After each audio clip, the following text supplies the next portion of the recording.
You know, a new report from the CDC shows that nearly a quarter of adults suffer from seasonal allergies. Right now, pollen counts are rising in the Tampa Bay area, too. And 10 Tampa Bay's Jenny Dean teamed up with meteorologist Grant Gilmore to take a deeper dive into allergies and what's causing them. Oh, yeah. Whether you're new to Florida or a longtime resident, you're probably feeling it. I know I am. And this all correlates, of course, with the weather. We talked last hour about how allergy season seems to be starting sooner, lasting longer. But did you know a thunderstorm can actually make your symptoms worse? The thunderstorm comes along and increases the amount of debris and pollen and everything else in the air. And so people inhale it, get in trouble, and end up in the emergency room. Yeah, so this is where we need to bring in meteorologist Grant Gilmore to give us some more details about how this works because, you know, Grant, most of us think a rainstorm is going to calm down the pollen or help everything. And in some ways it does, at least very temporarily, but looking at this closer and doing a little bit of research about how thunderstorms can impact your allergy symptoms and just pollen in general. So what's going on is here, the cold downdrafts of a thunderstorm and the colder air up aloft as well, they concentrate those pollen particles and the mold particles. So that's not a good thing when you get more of that stuff together. And also lightning, wind, and the humidity can act to break up the pollen particles to make it more readily able to enter your body, whether that's through your nose or you're inhaling. All of that is just easier to access to then make your allergy symptoms worse. At the end of the day, wind gusts in thunderstorms are then concentrating those pollen particles so that large amounts can be inhaled. Not good. So that's how thunderstorms can impact your pollen and your allergies.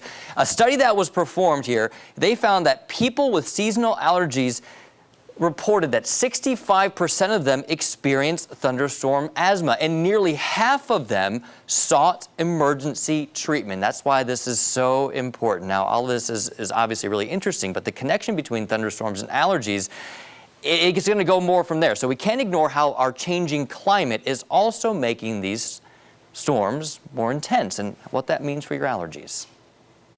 As our atmosphere warms, researchers are finding that as a result of the combination of both more heat and more moisture evaporating into the atmosphere, storms are becoming more intense. Now, this obviously increases the threat to our lives and to our property, but it also has an impact on allergies. There's something called thunderstorm, lightning allergy, where, you get the heavy winds going with these intense storms and it whips up a lot of the pollen and the dust, so that could be a trigger. Research has shown that these more intense storms expected with climate change will further expand the reach of pollen, but the strong winds and heavier precipitation associated with severe thunderstorms can also cause pollen grains to burst, releasing even more and much smaller allergen particles into the air. You always talk about the canaries in the coal mine.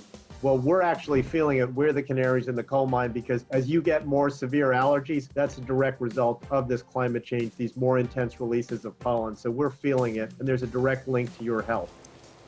Oh, man, if it's not one thing, it's another thing, right? My goodness. Yeah. And just to think of that, so many people that have suffered after a thunderstorm probably had no idea that it was kicking up their allergies and causing asthma. It's not just more, but the particles are smaller, so they're all just able to get in a lot easier. So many things connected to other things, and it goes back to the climate. Coming up in a half hour, we're going to talk about the best treatments, when you need to see a doctor, and why it's important to know what you're allergic to. We'll be right back.